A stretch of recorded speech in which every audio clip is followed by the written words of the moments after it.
विनोद बेना जी, आज इसमें आपको चन्नत गांव में आपका कोई नाम लेने वाला नहीं बचा।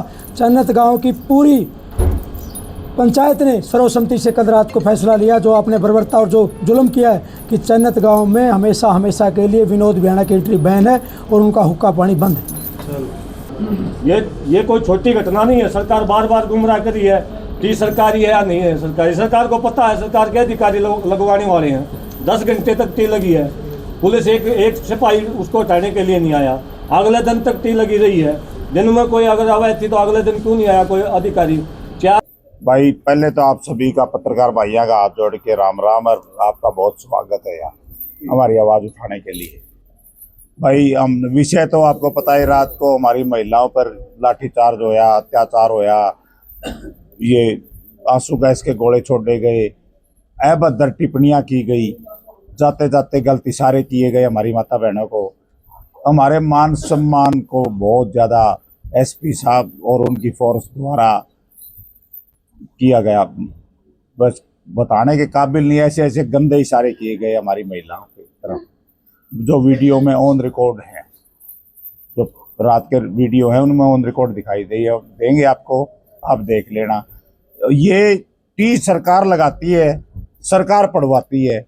हमारे को यही नहीं समझ में आया कौन सी सरकार है, वो लगाने वाली सरकार है या पढ़वाने वाली सरकार है। दोनों की ताकत का हमारे को पता ही नहीं चला। एक विधायक सरकार का नुमाइंदा जो बना के भेजा गया हमारे सोमेश भाई को, इसने टी लगवाई, हमने उनकी जय जयकार करी, सभी का जयकारा लगाया। उस जयकारे को इस बयाना ने इस दुश्मनी में बदल दिया।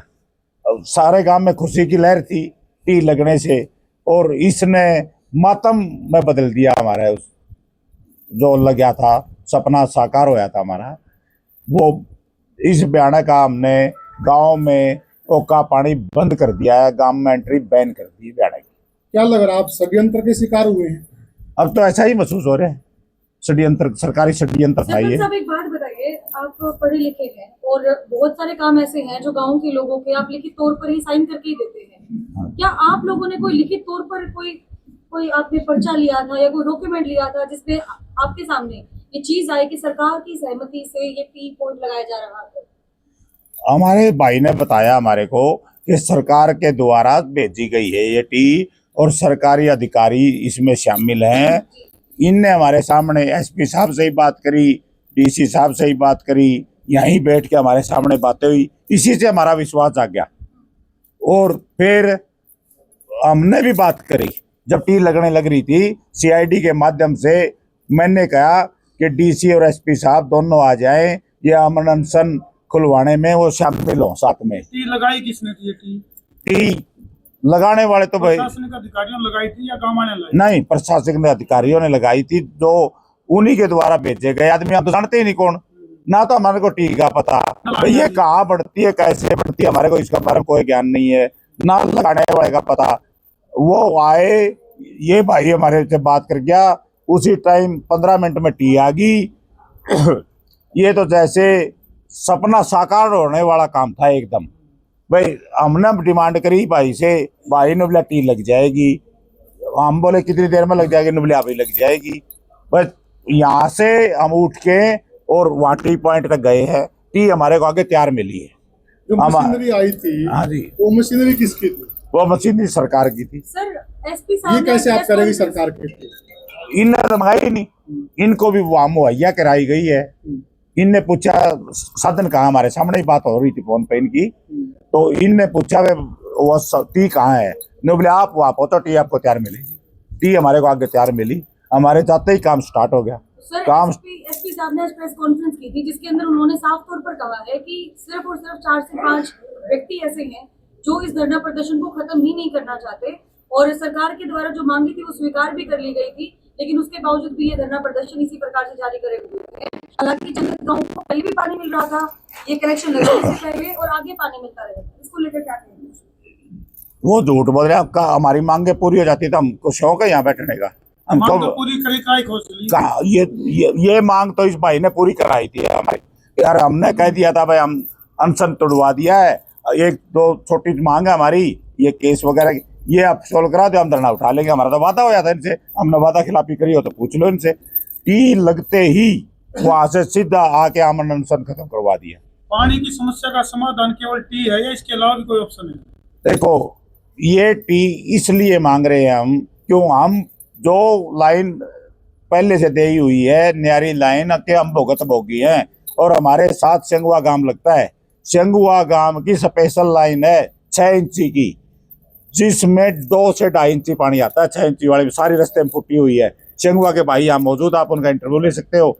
और जब हमारी रणबीर गंगुआ से बात हुई, उनके सामने मैंने ये बात कही, आप हमारे को न्यारी लाइन की बात कर रहे हो, शेंगुआ वाली लाइन का एक्शन साहब बैठे हैं, इनसे पूछ लो।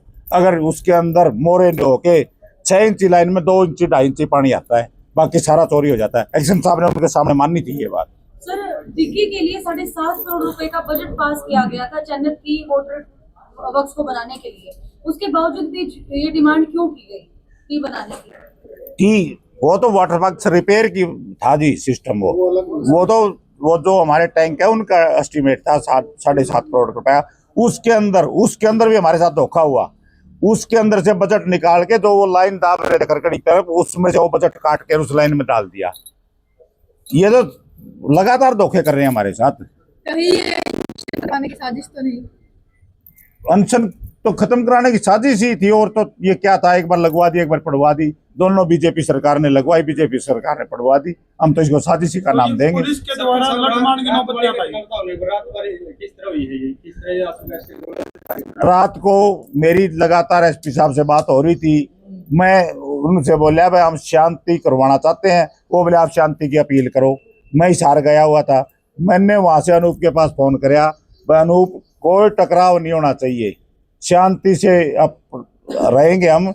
वो अपनी टी पाड़ के ले जाना चाहते ले जाएंगे, लेकिन हम विरोध प्रदर्शन जरूर करेंगे। मैंने इसको कहा कि आप मेरी गांव वाले से बात कराओ। ये मौके पे माइक था, माइक के ऊपर मेरा फोन लगाया। आप यहाँ शेडी वाले के पास वीडियो भी मिल जाएगी, ऑडियो भी मिल जाएगी। और मैंने शांति की अपील करी, हमने कोई टकराव नहीं करना है। और फिर वो बात आई, भाई ये बच्चे नहीं रुक रहे, कुछ बच्चे उग्र हो रहे थे। मैंने कहा ये तूड़ी के जो ट्रैक्टर हैं इनको अपने धरना स्थल के आगे लगा दो, ताकि ये बच्चे आगे उनकी तरफ ना जा सकें। एसपी साहब का तुरंत मेरे पास फोन आया, अच्छा तू ट्रैक्टर उड़ा रहा है? हाँ, वो बोला ट्रैक्टर उड़वा रहा है। मैं कहा था एसपी साहब कहे तो शांति की बात कर रहा हूँ, तो मेरे पर विश्वास करो। मैं तो हमारे बच्चों को रोकने के लिए ट्रैक्टर उड़वा रहा हूँ, वो उधर ना जाएंगे आपकी तरफ। और ये ट्रैक्टर ले लेकर निकल जाएंगे तो हमारे पास की तो नहीं रहेगी ये बात। फिर भी मेरी लड़की बीमार है, ब्लड कैंसर की पेशेंट है, मैं उसको लेके हिसार गया हुआ था। मैं वो बीच में छोड़ के भाई का हवाले करके उसको मैं गांव में आया वापस। रात के 11 बजे मैं वापस आया हूँ।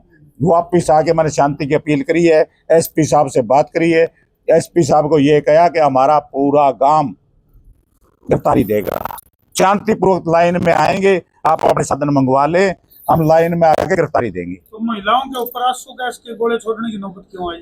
कितने आंसू गैस के गोले छोड़े? हम वहाँ आराम से शांति से वहाँ पहुंच गए टी पॉइंट पे। परली साइड से पुलिस आ गई। एसपी साहब हमारे को वार्निंग देने लग गया, पीछे हट जाओ। मैंने कहा हम पीछे हट तो जाएंगे, हम तो गिरफ्तारी देने आए हैं। आप लोग नहीं, हम तो गिरफ्तारी के लिए लट ले जाने क्या कुछ भी नहीं था, कोई वीडियो नहीं। ये आंसू गैस के बम है। मारे तो इतनी हिम्मत कड़े है, हम तो खाली हाथ गए थे। ये देख लो हमारे ऊपर ये तो पूरा हाँ ये देख लो। हाँ यार, हमारे ये भाई के छोटा बच्चा है, इनके घर के ऊपर बम पड़ा है जाके अंदर आंगन में। साहब पुलिस का बयान ये है कि आपकी तरफ से अटैक किया गया और 2 से 3 पुलिस वालों को काफी चोट लगी।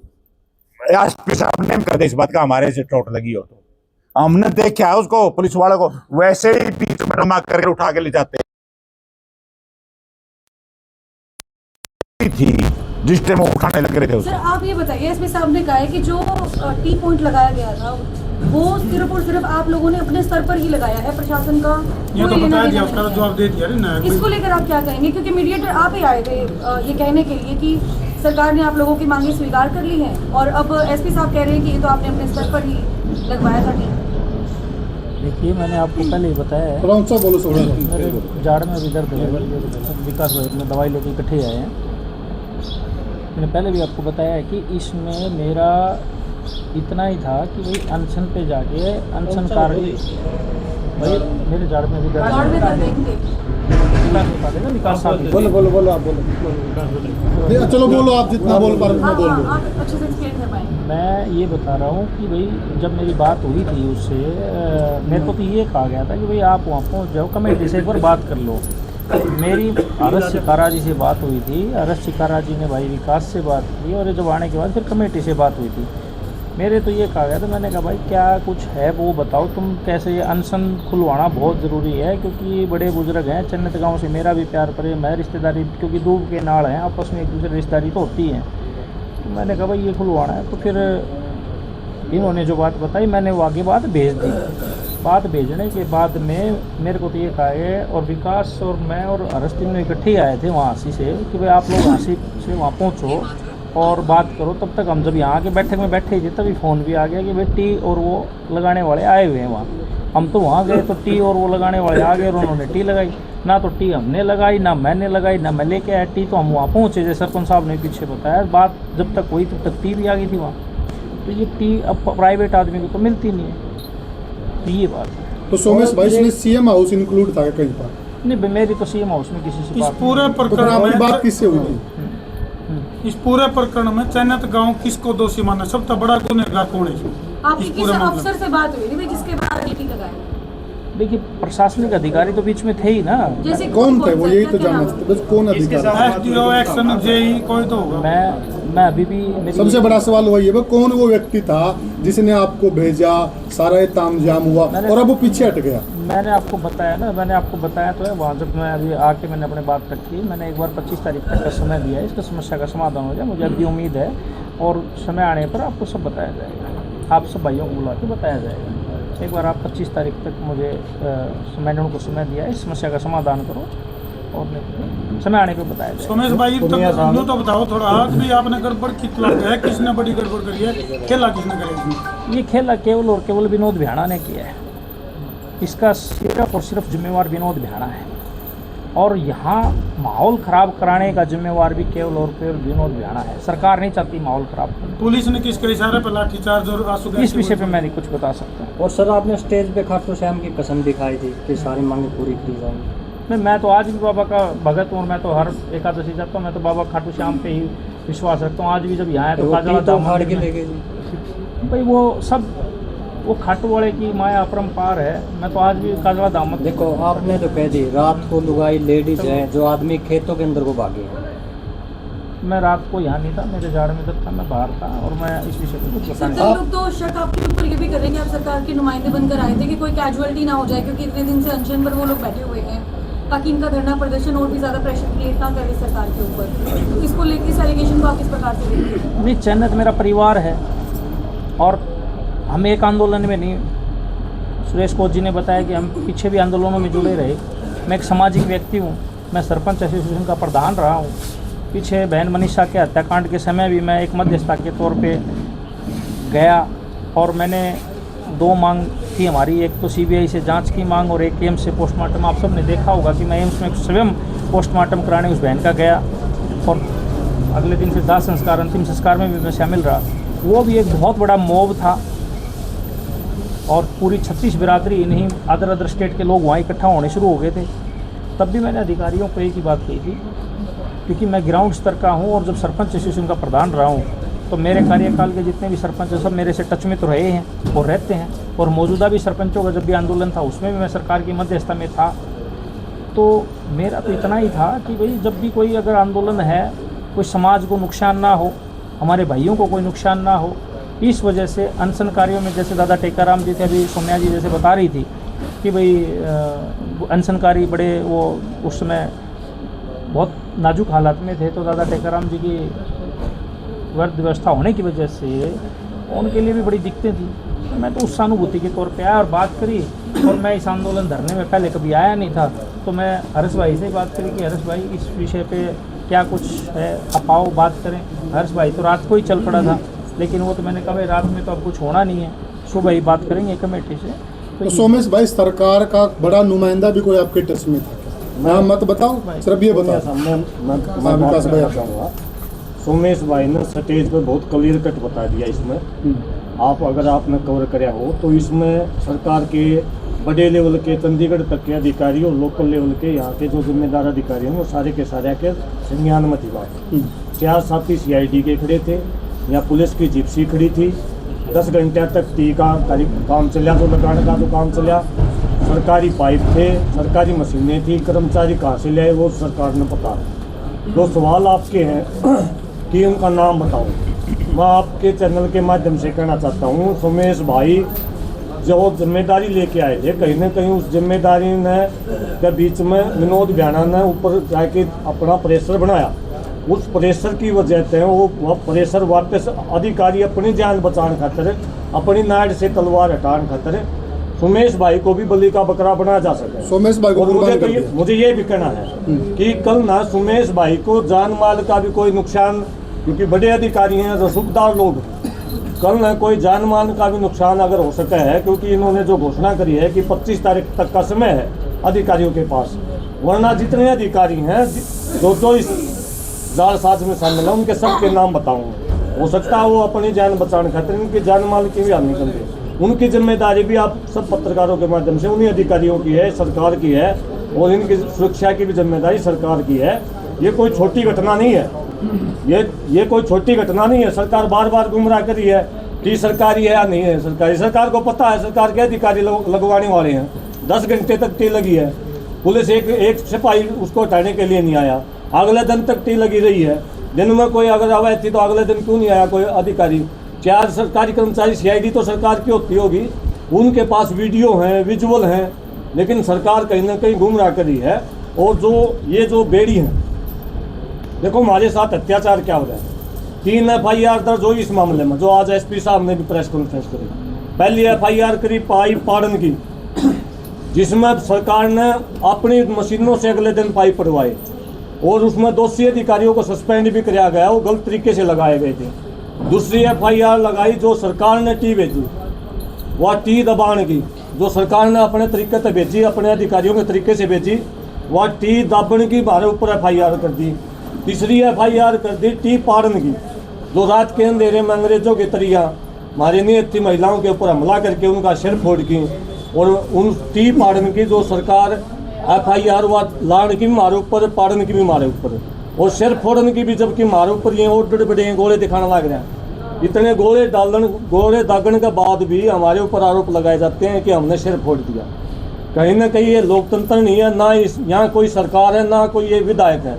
अनूप जी, आप एक बात बताइए, आज जो प्रेस कॉन्फ्रेंस की गई थी SP साहब की तरफ से, कहीं ना कहीं वो इशारा कर रही थी कि कमेटी के सदस्यों के अलावा अगर चयनित गांव के कुछ सदस्य आकर बात करते हैं तो ऑन टेबल इस चीज़ का समाधान निकल सकता है। तो अगर किसी गांव के 4 या 5 सदस्यों को भेजना पड़ा तो किन्हें आप भेजेंगे, और क्या आप इस बात से सहमत है कि SP साहब इस बात का सोल्यूशन भी निकाल कर देंगे आप? देखिए, हम शुरू से चाहते हैं कि हमारे जो सोल्यूशन है, जिसका जो समस्या का हल हो, और ये बातचीत के माध्यम से होगा। 7-8 टेबल टॉक पहले हमारी हो चुकी है। बातचीत के लिए कभी हमने इनकार नहीं किया, अब भी हम बातचीत के लिए तैयार हैं। लेकिन बातचीत के लिए तो ये लोग आते ही नहीं, ये तो रात के अंधेरे में हमारे को ऊपर हमला करने के लिए आते हैं। ये देखो बारूद गोले क्या कर रहे, क्या इशारा ये।